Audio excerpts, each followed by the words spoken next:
siang ini kita masih bisa berkumpul berjumpa dalam acara rapat sosialisasi hasil workshop kepala sekolah tentang akreditasi dan juga tentang pembebasan dari guru penggerak beliau Ibu Nur Indah yang pada hari ini akan mengadakan pembebasan.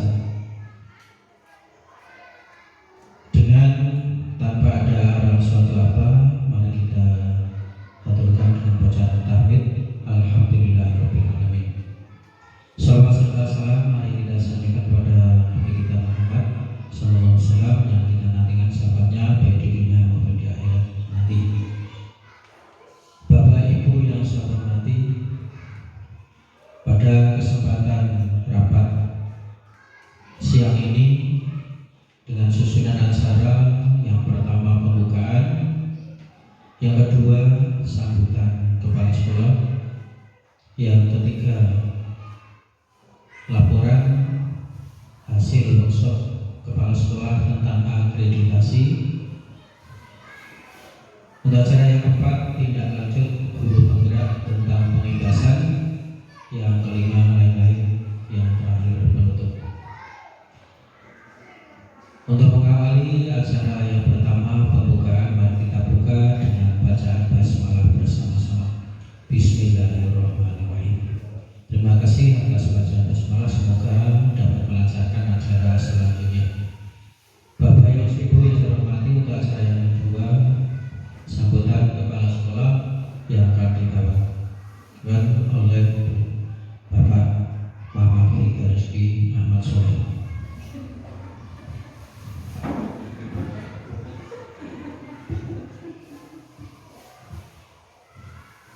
Assalamualaikum warahmatullahi wabarakatuh. Puji syukur kepada Allah Subhanahu wa taala senantiasa kita panjatkan yang telah melimpahkan rahmat taufik serta hidayah kepada kita, sehingga pada kesempatan siang ini kita masih bisa berkumpul berjumpa lagi dalam acara rapat sosialisasi hasil workshop kepala sekolah tentang akreditasi dan juga pembebasan oleh Ibu Nur Indah tentang guru penggerak. Untuk itu kami selaku kepala sekolah mengucapkan banyak terima kasih yang pertama kepada Bapak Ibu semua yang sudah bersedia berkenan untuk mengikuti hadir pada rapat hari ini, lulus dan melaksanakan tugas kewajiban sebagai guru penggerak sampai pada saat ini sudah pada tahapan pembebasan. Kemarin sudah mendapatkan pendampingan dari guru penggerak juga yang sudah lama, sehingga pada kesempatan ini beliau akan memaparkan tentang pembebasan guru penggeraknya. Tapi mohon maaf Bapak Ibu semua, pada kesempatan rapat ini mungkin tidak bisa menyediakan papan tempat fasilitas yang memadai karena acaranya mendadak. Namun kami mengucapkan banyak terima kasih dengan semangatnya dari Bapak Ibu semua. Bapak Ibu yang saya hormati, yang pertama saya bergerak tentang pembebasan beliau Ibu Nur Indah, waktu dan tempat dipersilakan.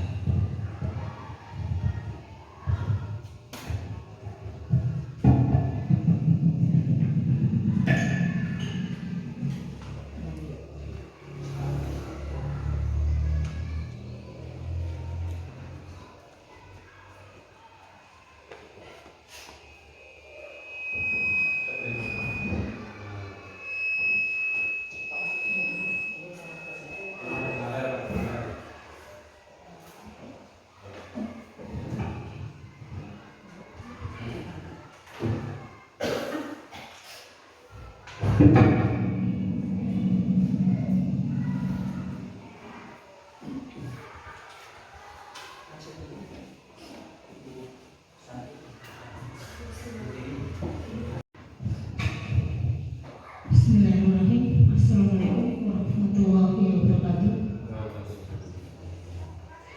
Bapak Soleh selaku Kepala Sekolah SD 1 Berjalan yang saya hormati, Bapak Ibu Guru dan staf karyawan SD Negeri 1 Berjalan yang saya hormati pula.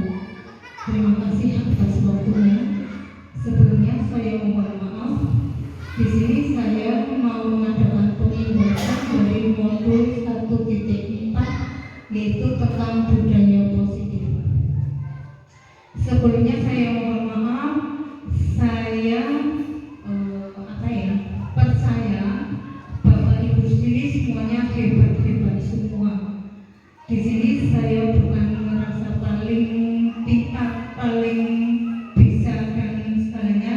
Saya hanya membuktikan, saya maturi sedikit ilmu yang saya terima dan memang harus saya limbahkan ke Bapak Ibu semua. Semoga akan bermanfaat untuk kita semua. Amin. Bapak dan Ibu,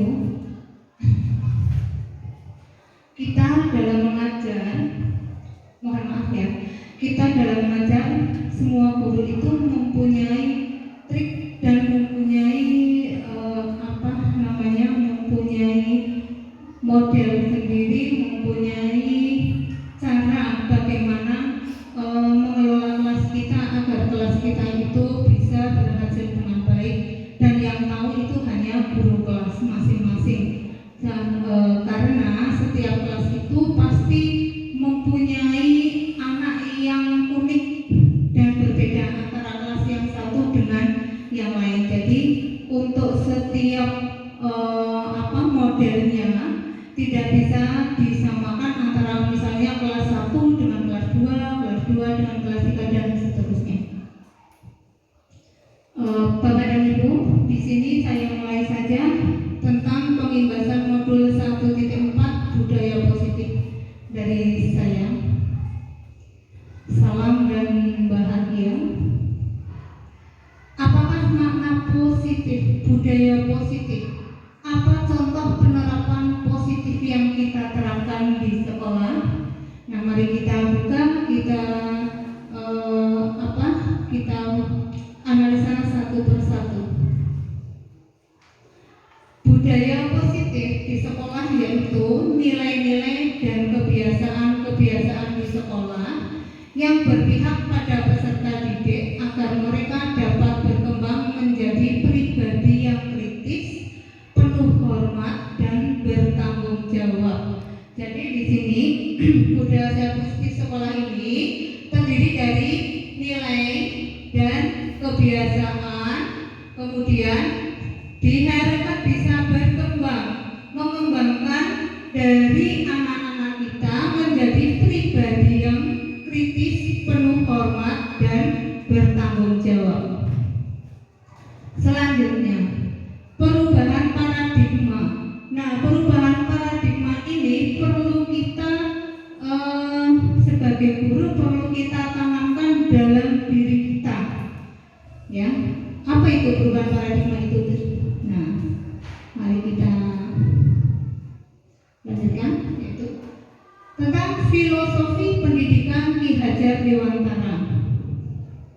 Ya, Ki Hajar Dewantara yang terkenal dengan asas pendidikannya yaitu Triloka. Kemudian dalam Triloka itu kita laksanakan dengan trikonnya dengan sistem amongnya ya. Nah, Bapak Ibu tentunya sudah tahu apa itu Triloka, yaitu Ing Arso Sumodo, Ing Madya Mangkarso, dan Tuturi Handayani dan sebagainya itu. Nah, ini bisa menjadi dasar kita dalam mendidik anak. Karena apa? Sebenarnya yang kita lakukan semuanya itu adalah semata-mata hanya untuk kepentingan anak.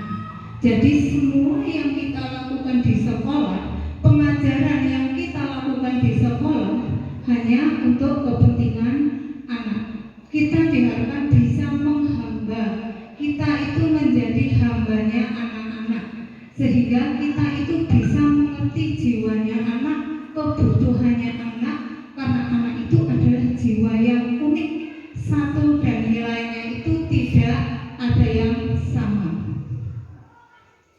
Kemudian di sini bahwa sesuai dengan ini ya, teori tabula rasa, bahwa anak itu terlahir itu sebenarnya sudah tertulis sesuai dengan kodrat keadaan anak. Kodrat keadaan itu dibagi menjadi dua, kodrat zaman dan kodrat alam. Kodrat zaman yaitu sesuai dengan kodrat zaman dengan zaman sekarang. Alam itu ya kebawahan itu. Kemudian semua anak terlahir dengan bakatnya masing-masing yang unik. Anak itu mempunyai keunikan sendiri-sendiri. Jadi tiap anak itu tidak bisa diperlakukan dengan yang lainnya dengan sama. Kemudian kita harapkan agar anak itu mempunyai atau menjadi jiwa yang punya budi pekerti. Kenapa? Manusia dengan hewan ada hal-hal yang sama, bahwa hewan mempunyai insting manusia, tetapi kalau manusia itu dilengkapi dengan budi pekerti, dia bisa merasa, ya. Terus tugas guru menuntun bakat tersebut agar anak tumbuh dengan selamat dan bahagia. Ini hubungannya tadi yang menuntun tutwuri handayani. Kita itu diharapkan bisa menuntun anak, mengarahkan anak agar anak itu tidak terjerumus pada hal-hal yang tidak kita inginkan. Ya, jadi saling berkaitan. Ingat sesuatu berarti sebagai guru kita itu sehendaknya apapun yang kita lakukan, apapun yang kita bicarakan itu adalah mencerminkan sebagai contoh, sebagai profil dari anak. Karena secara tidak langsung apapun yang kita lakukan, apapun yang kita bicarakan, apapun kebiasaan kita sebagai guru di sekolah itu ditiru, dicontoh oleh anak. Tanpa kita sadari, biasanya kita itu melakukan sesuatu. Nah, tanpa kita sadari itu, anak melihat. Dan tanpa kita sadari, tidak kita sadari, anak itu akan melakukan yang kita lakukan. Nah, itu imbasnya juga akan kepada kita. Yaitu karena apa? Kita itu bekerja sebagai guru itu produknya bukan untuk saat ini, tapi produknya itu untuk anak didik kita selama hidupnya. Jadi tidak terlihat saat itu saja. Yang terlihat saat itu misalnya nilai, tapi yang sampai besok itu termasuk tingkah laku dan budi pekerti. Nah, kita misalnya kita tanpa sadar melakukan hal-hal yang tidak baik, itu secara otomatis kita menyumbang kepikiran anak hal-hal yang tidak baik, dan itu akan tertanam pada anak tersebut. Nah, karena itu perlunya kita itu bekerja sama dengan orang tua murid. Kemudian selanjutnya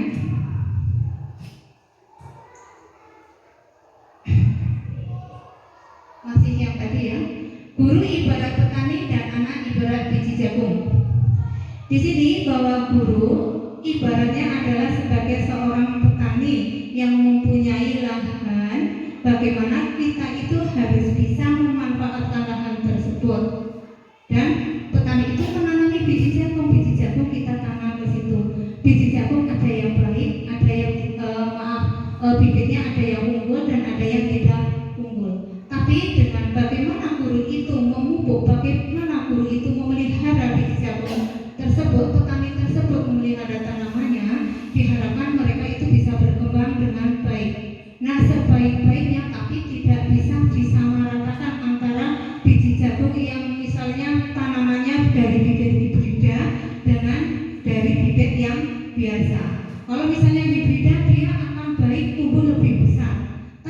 biji jagung biasa, sebaik-baiknya petani itu merawatnya semaksimalnya ya seperti itu, tapi paling tidak dia akan tumbuh dengan subur dan baik sesuai dengan kodratnya itu. Ya, ini hubungannya dengan kodrat alam dan kodrat zaman. Kodrat alam misalnya ya dengan keadaan anak itu bawaan dari alam. Kodrat zaman ya pembelajaran saat ini. Kita sebagai guru harus senantiasa melihat perkembangan zaman. Jangan sampai diharapkan ya, jangan sampai kita mengajar saat ini masih menggunakan yang dulu ini. Makanya ada kurikulum yang berkembang itu hubungannya dengan ini. Dengan zaman sekarang, misalnya kita memberi pelajaran sekarang masih menggunakan cara-cara yang dulu. Nah, imbasnya itu berapa tahun ke depan anak itu pasti akan ketinggalan dengan sekarang. Misalnya kemarin memang saya mengadakan pembelajaran menggunakan Canva. Saya kenalkan anak untuk bisa mengerti IT. Nah, sebelum dia bisa memang saya padatkan biar bisa dulu. Tapi setelah mereka bisa, saya hanya meminta anak itu tiap akhir pelajaran, tiap bab anak itu untuk memberi seperti refleksi. Anak itu untuk merefleksikan hasil belajarnya dan refleksi itu didokumentasikan. Saya minta anak mempelajari tentang apa, hasilnya apa. Nah, itu saya minta juga produknya itu direfleksikan ke dalam Canva itu. Kemudian berpihak pada anak atau berpihak pada murid. Jadi semua yang kita lakukan, apapun guru yang berbuat di sekolahan, semuanya untuk kepentingan murid semata. Yaitu kita itu karena menghamba pada anak. Kemudian perubahan paradigma. Untuk membangun budaya positif sekolah perlu menyediakan lingkungan yang positif, aman dan nyaman agar murid-murid mampu berpikir, bertindak dan mencipta dengan merdeka, mandiri dan bertanggung jawab. Jadi di sini sebisa mungkin bagaimana agar kita itu menciptakan suasana sehingga anak itu merasa aman dulu dalam belajar. Jadi anak bisa mengembangkan semua bakat yang ada di dalam jiwanya biar menjadi lebih maksimal dan dia bisa bertindak dan menciptakan kreativitasnya sehingga merdeka dan mandiri serta bertanggung jawab atas semua yang ia lakukan, keputusan yang mereka ambil. Selanjutnya disiplin dikaitkan dengan kontrol. Dalam hal ini kontrol guru dalam menghadapi murid. Nah, ini sesuai dengan teori kontrol. Jadi begini, semua manusia, semua guru itu pasti mempunyai emosi. Kadang sedang capek, kadang sedang marah, kadang mungkin ada permasalahan di rumah. Nah, itu semuanya itu menghadapi. Tapi karena kita itu karena kewajibannya itu menghambakan anak, profesi kita itu untuk kemajuan mereka. Sebisa mungkin kita berusaha untuk merem, kita kontrol jiwa kita agar kita itu jangan sampai misalnya saking gemes kalau bocah tak jewer, tak jewer. Nah, itu secara psikologis itu tidak bagus. Itu akan panjang efeknya. Ya, bukan kayak orang domeng cuman mau kayak nenek. Itu anggapan kita sebagai guru. Ya, padahal ada hal lain yang bisa dilakukan selain itu ya. Lagi untuk selanjutnya, perubahan paradigma teori kontrol yaitu ilusi kontrol. Ya, berikut ini paparan Dr. William Glasser dalam kontrol teori untuk meluruskan miskonsepsi tentang kontrol. Ya, ini perlu kita cermati. Ilusi guru mengontrol murid. Jadi ilusi bahwa murid itu pasti kita kendalikan, pasti bisa kita kendalikan. Padahal murid itu punya kebebasan.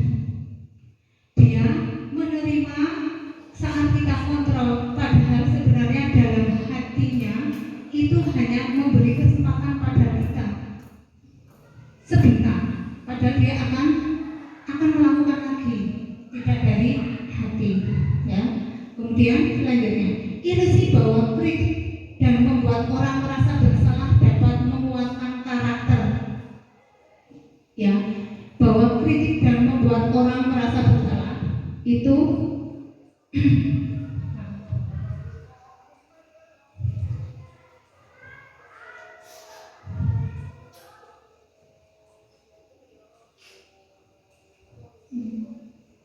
ilusi bahwa kritik dan membuat orang merasa bersalah dapat menguatkan karakter, padahal itu tidak benar. Kita merasa kadang karena kita emosi terus kita marah, membuat anak itu dibuat biar merasa bersalah terus diam. Nah, anak ini akan nanti kita pelajari selanjutnya apa efek dari seperti ini. Ilusi bahwa semua penguatan positif efektif dan bermanfaat. Ya, ilusi bahwa orang dewasa memiliki hak untuk memaksa. Nah, ini hanya ilusi semua. Padahal ini semuanya tidak benar. Maaf ya, kepencet.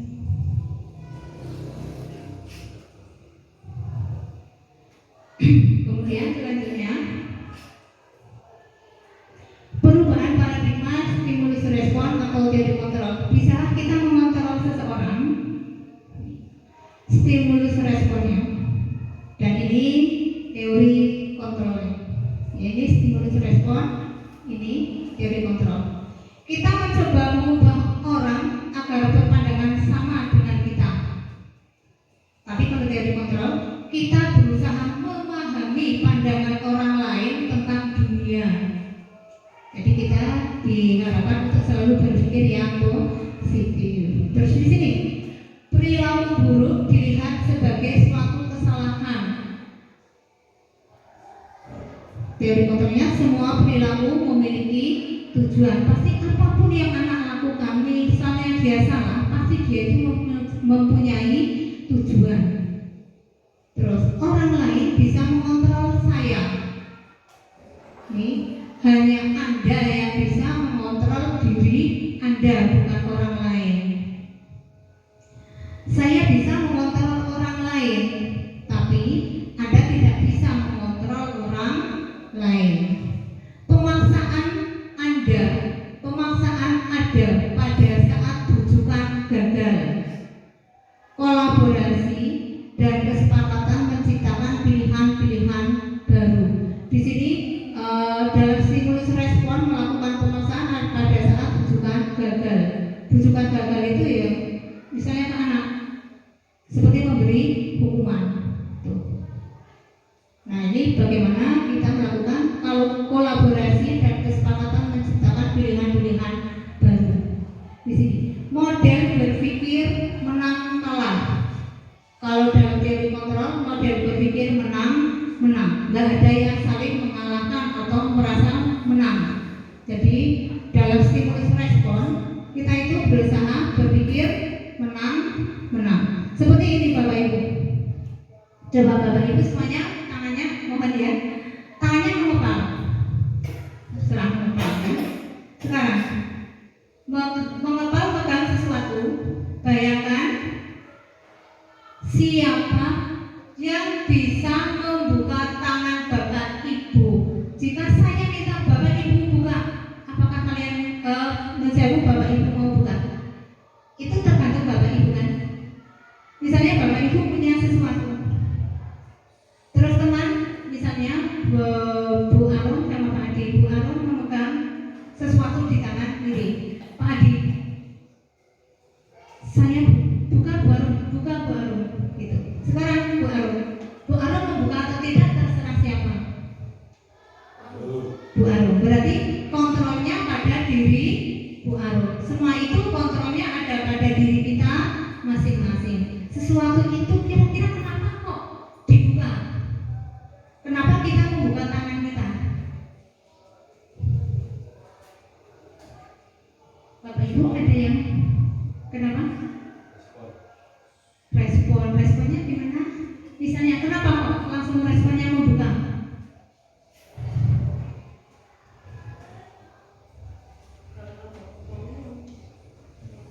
Ada kemauan dari dalam diri untuk membuka. Nah, itu berarti kan ada dorongan dari dalam diri itu kita membuka. Misalnya sesuatu itu penting atau tidak, sesuatu itu untuk umum atau tidak. Misalnya sesuatu yang kita genggam itu hanya untuk kita sendiri, yang sesuatu yang penting, sesuatu hal yang itu tidak bisa dilihat atau untuk orang lain, berarti kita pegang erat. Sesuai itu misalnya dengan peraturan sekolah. Itu peraturan sekolah yang misal kita memang harus pegang dengan erat, berarti itu kita harus pegang dengan erat. Misalnya peraturan sekolah itu memang orang lain harus tahu, memang itu diterapkan untuk orang harus mengikuti itu, berarti kita harus membuka. Seperti itu. Kemudian selanjutnya, apa makna disiplin? Ya, mari kita pelajari. Kata disiplin sering dikaitkan dengan tata tertib, teratur, salah kerja.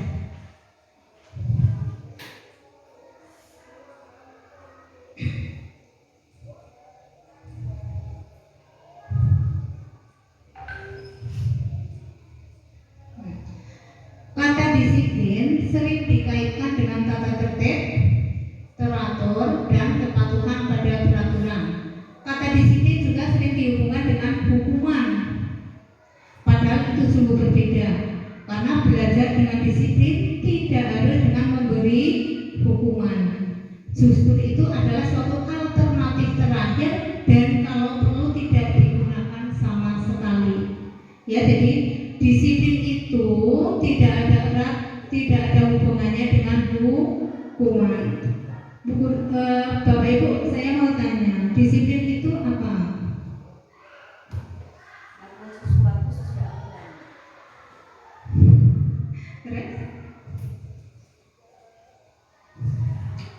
Disiplin itu dari mana asalnya?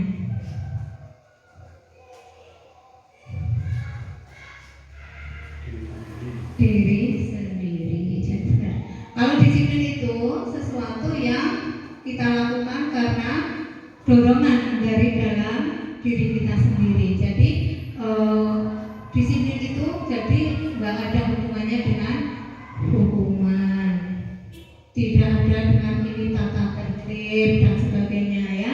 Ini bedanya. Dengan tata tertib itu ini yang dibuat dari instansi tertentu misalnya. Nah, tapi dengan disiplin itu berusaha kita melaksanakan karena dorongan dari sendiri, bukan dari orang lain. Kemudian sekarang Ki Hajar Dewantara menyatakan bahwa untuk mencapai kemerdekaan atau dalam konteks pendidikan kita saat ini dan untuk menciptakan murid yang merdeka, syarat utamanya adalah harus ada disiplin yang kuat.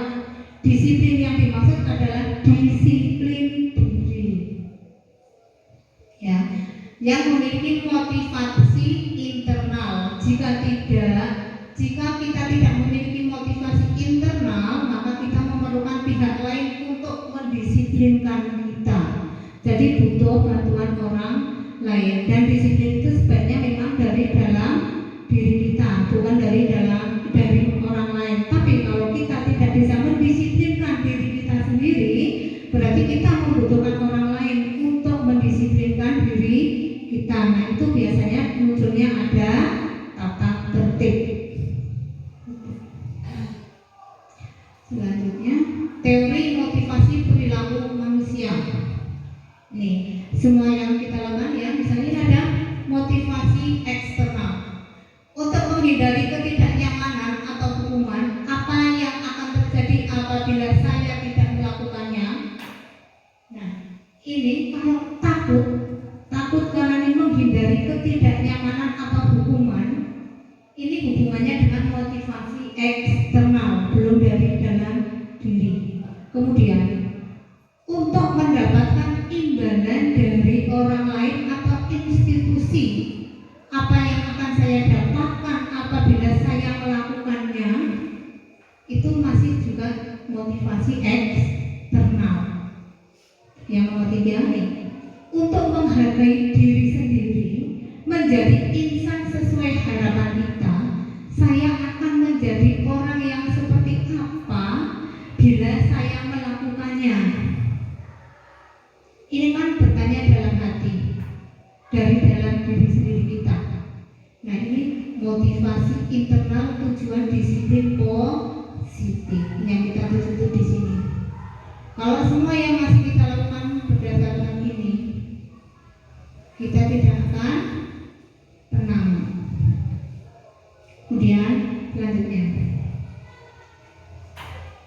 nah, hubungannya dengan disiplin ini ada peraturan kelas, ada keyakinan kelas, ada lingkungan positif, ada budaya positif. Peraturan kelas itu yang membuat warga kelas. Ya. Nah, peraturan kelas ini sebaiknya dirubah menjadi keyakinan kelas. Peraturan ini seperti pemaksaan. Karena apa? Diatur. Karena ada yang mengatur. Dan biasanya kalau seperti yang tadi di slide sebelumnya, dengan adanya peraturan kita melakukan sesuatu. Dengan adanya peraturan kita mengharapkan sesuatu. Tapi dengan keyakinan itu berasal dari dalam diri kita. Kita yakin, jadi kita tidak akan melakukan. Seperti kita meyakini agama kita, sehingga kita akan melaksanakan agama semua yang ada dalam agama kita. Seperti itu. Berarti dari dalam diri. Dengan adanya keyakinan kelas,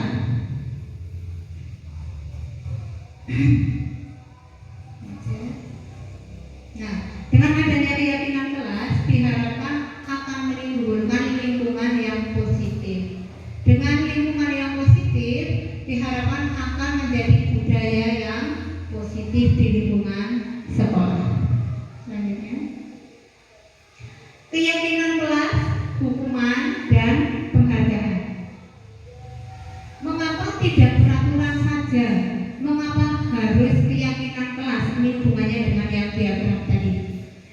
Mengapa kita memiliki peraturan harus menggunakan helm bila mengendarai kendaraan roda 2? Mengapa kita memiliki peraturan 3M, menggunakan masker, mencuci tangan, dan menjaga jarak 1,5 meter?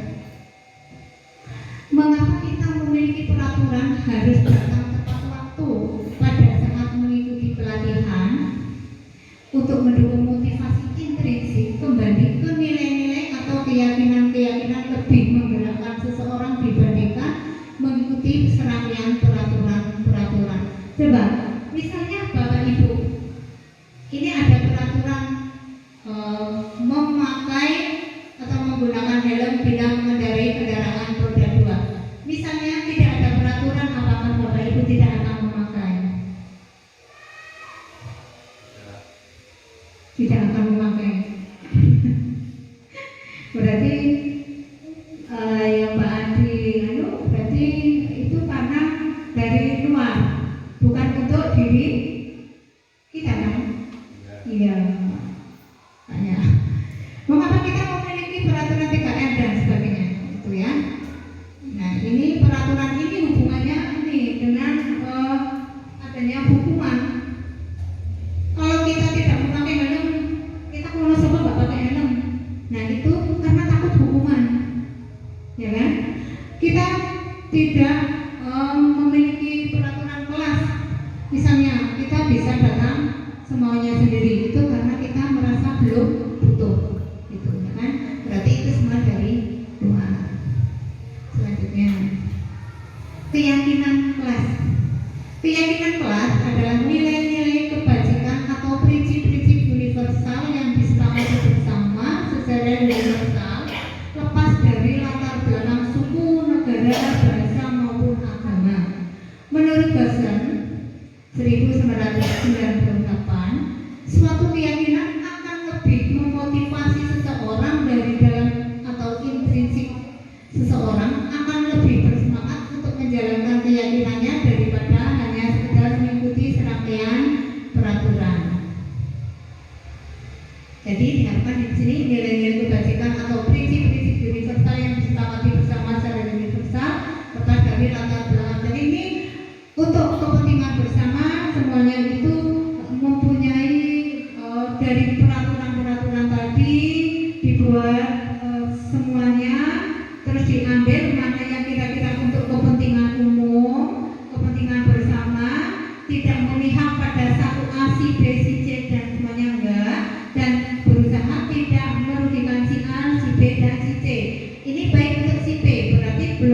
baik untuk si A, tapi peraturan yang ini baik untuk si A dan peraturan ini baik untuk si B. Nah, kita ambil yang tengah-tengahnya itu, kita buat menjadi nilai-nilai kebajikan dan itu menjadi prinsip-prinsip universal yang disepakati bersama secara universal tanpa membedakan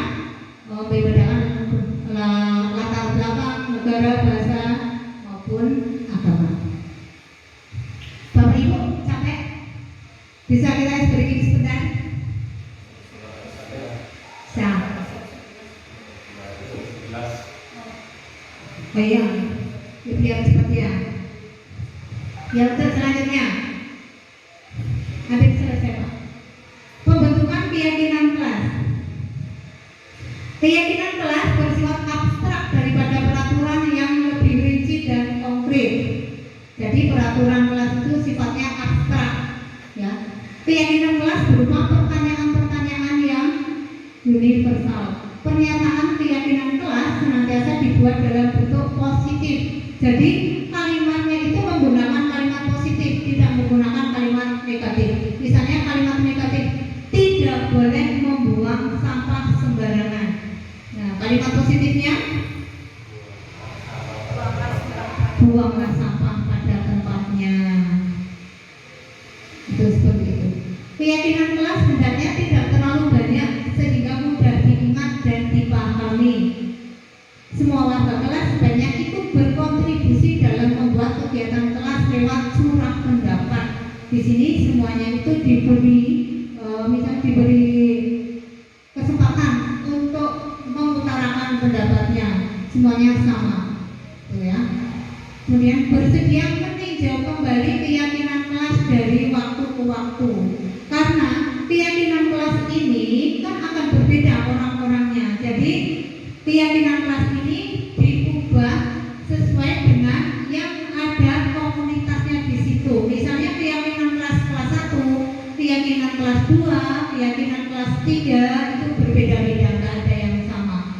Karena seperti tadi, komunitasnya berbeda, orangnya berbeda, sifatnya berbeda. Itu sesuai dengan bahwa anak itu mempunyai sifat yang unik.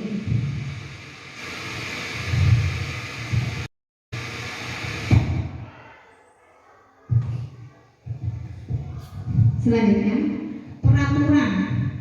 Kemudian dengan keyakinan kelas atau nilai kebajikan yang dituju. Ini bedanya. Kalau peraturan selalu kembalikan buku ke tempatnya. Ini seperti ini ya kata-katanya. Ini.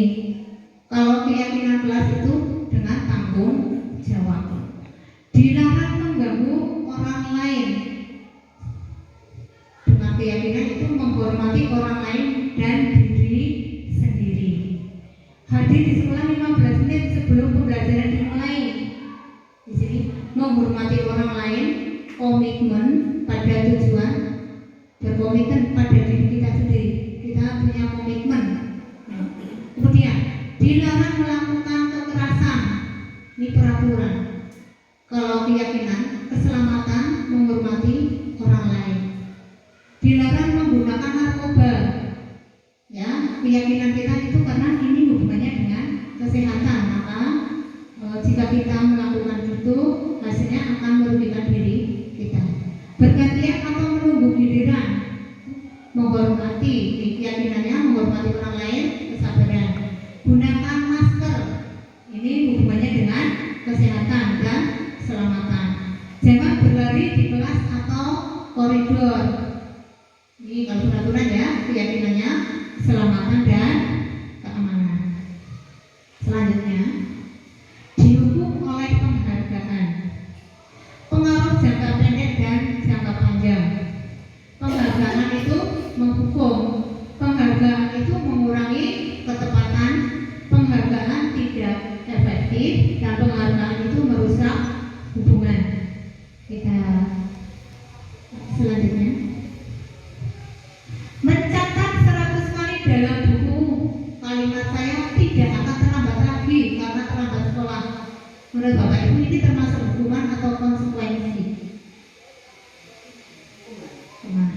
Lari mengelilingi lapangan basket 2 kali karena terlambat hadir di sekolah. Murid diminta untuk push up 15 kali karena tidak menggunakan masker ke sekolah. Menggantikan kertas teman, menggantikan kertas tugas teman yang telah dicoret-coret. Membersihkan tumpahan air di meja, tulis karena tersenggol pada saat belajar.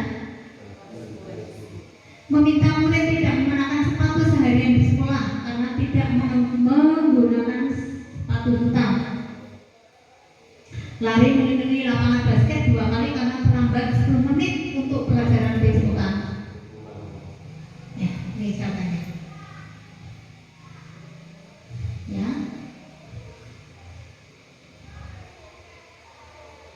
Gak usah saya baca ya Bu. Saya lanjutkan. Perbedaan hukuman dengan konsekuensi. Sesuatu yang menyakitkan harus terjadi, itu hukuman. Konsekuensi sesuatu harus terjadi. Membuat anak sakit fisik maupun hati untuk jangka waktu yang lama, itu hukuman. Kalau konsekuensi membuat anak merasa tidak nyaman dalam jangka waktu pendek.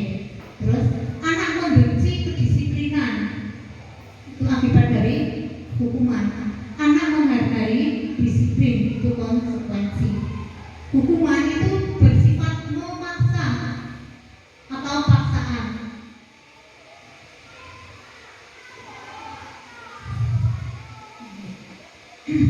Paksaan ini stimulus anggapan, mendorong anak menyakiti diri sendiri, konsep diri yang buruk, anak belajar untuk menyembunyikan kesalahan, marah, rasa bersalah, dipermalukan, merasa tak dihargai. Ini efek dari hukuman.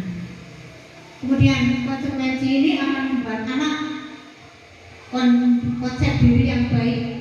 Anak belajar untuk mematuhi peraturan, kehilangan hak, dibuat tidak nyaman, diasingkan untuk sementara. Misalnya kita sebagai orang dewasa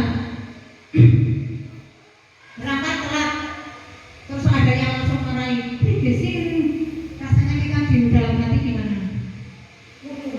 Mutu, bukan nyaman kan? Tapi kalau misalnya telat ya besok besok bisa lebih pagi lagi, rasanya kita ada kesempatan kan? Nah lebih dingin gitu. Nah seperti itu. Kemudian selanjutnya kebutuhan dasar manusia. Semua manusia itu mempunyai kebutuhan dasar, ya, survival. Nih, kebutuhan dasar manusia.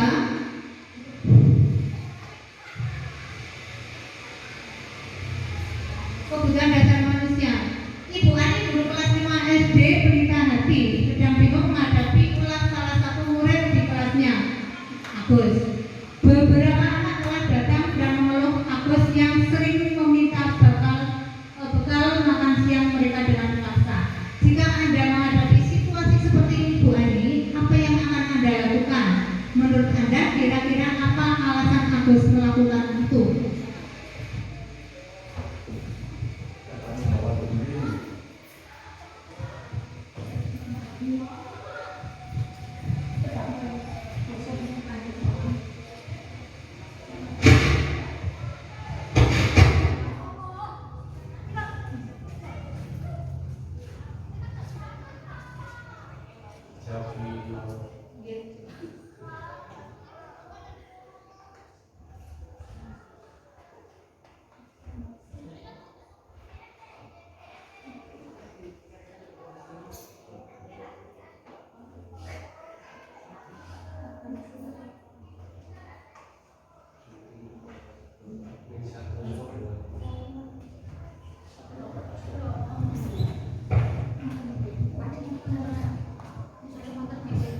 Ora.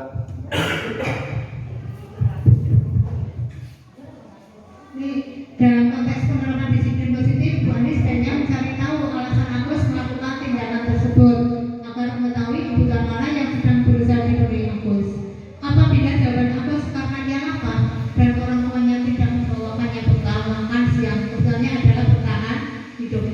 Apabila jawaban Agus karena ia senang temannya menjadi perhatian, kebutuhan adalah cinta dan kasih sayang.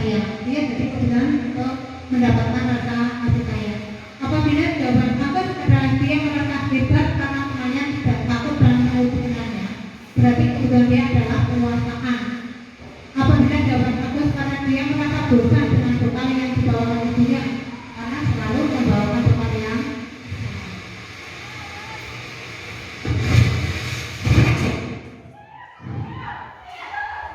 apabila jawaban bagus adalah karena iseng saja dan dia menikmati ekspresi wajah temannya yang kesal karena diambil makanannya, bahwa berarti itu yang dibutuhkan Agus adalah kebutuhan adanya kesenangan.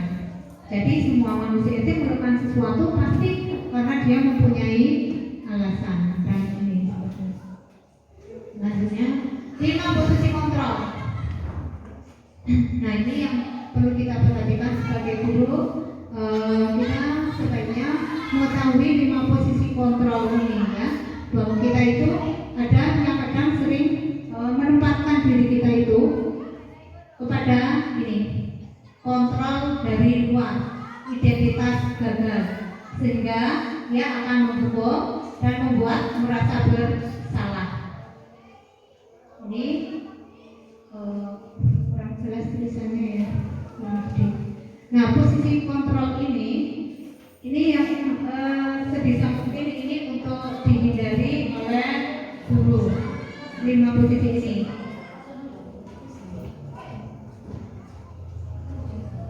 Dan posisi kontrol yang ini menjadi penghukum dan membuat merasa bersalah. Efeknya ini, penghukum itu akan mengulangi kesalahan. Dan anak yang membuat merasa bersalah, anak akan menjadi rendah diri. Secara tidak langsung kita akan menyumbang anak itu akan menuju ke sini. Misalnya ini dengan kata-kata ini nggak jelas ya. Kalau misalnya ini ada marah-marah, orang yang ini marah-marah, memaksa, menghardik, mengata-ngatai, itu di penghukum ini. Pembuat merasa bersalah, kamu sih yang bawa ini, kamu dengan ekspresi seperti itu. Ini paling tidak kita itu berada di sini. Identitas berhasil sukses yaitu dengan kita sebagai teman, pemantau atau manajer. Dan yang paling bagus itu kita sebagai manajer. Dan kalau sebagai teman itu anak lemah, tidak mandiri dan akan tergantung. Sebagai pemantau, guru sebagai pemantau, anak-anak akan menjadi ini.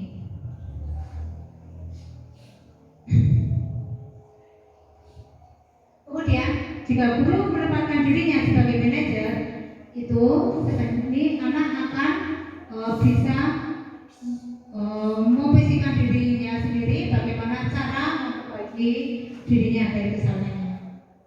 Apa itu restitusi? Hukumannya ini segitiga restitusi. Restitusi adalah proses menciptakan kondisi bagi murid untuk memperbaiki kesalahan mereka, sehingga mereka bisa kembali pada kelompok mereka dengan karakter yang lebih kuat. Ini dari Bosen 2004. Ciri-ciri restitusi bukan untuk menebus kesalahan, namun untuk belajar dari kesalahan. Memperbaiki hubungan, tawaran bukan paksaan. Ya, tadi kita berusaha untuk memberikan tawaran pada anak, bukan memaksa anak untuk mengikuti kehendak kita. Restitusi menuntut untuk melihat ke dalam diri, ya, bahwa kita itu dalam teori gunung es ya, itu yang terlihat dari anak itu hanya 12%, 82% itu tidak terlihat. Restitusi mencari kebutuhan dasar yang mendasari tindakan. Restitusi diri adalah cara yang paling baik untuk memperbaiki diri. Restitusi fokus pada karakter bukan pada tindakan. Restitusi fokus pada solusi. Kita itu memberi solusi kepada anak bukan dengan hukuman. Restitusi mengembalikan murid yang berbuat salah pada kelompoknya. Bagaimana dia itu bisa mengerti, memahami bahwa yang dia lakukan itu kurang baik. Ini segitiga restitusi itu dengan validasi data. Pertama, menstabilkan